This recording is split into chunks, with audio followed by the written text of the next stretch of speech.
ಕ್ಷಣಗಳಿಗೆ ಸೋತ ಕಣ್ಣುಗಳಿವೆ, ಕತ್ತು ಕೊಡುವುದಕ್ಕೆ ಕಾದ ಮುತ್ತುಗಳಿವೆ.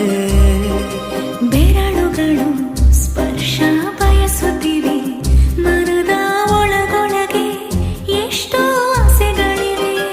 ಎಂತ ಆವೇಗ ಈ ತವಕ, ಸೇರೋ ಸಲುವಾಗಿ ಎಲ್ಲ ಅತಿಯಾಗಿ. ಎಲ್ಲೂ ನೋಡಿಲ್ಲ ಈ ತನಕ, ಪ್ರೀತಿಗೆ ಒಂದ್ ಹೆಜ್ಜೆ ಮುಂದಾಗಿವೆ. ಏನನು ಮಾತಾಡಿವೆ, ಯಾತಕ್ಕೆ ಹೀಗಾಗಿವೆ.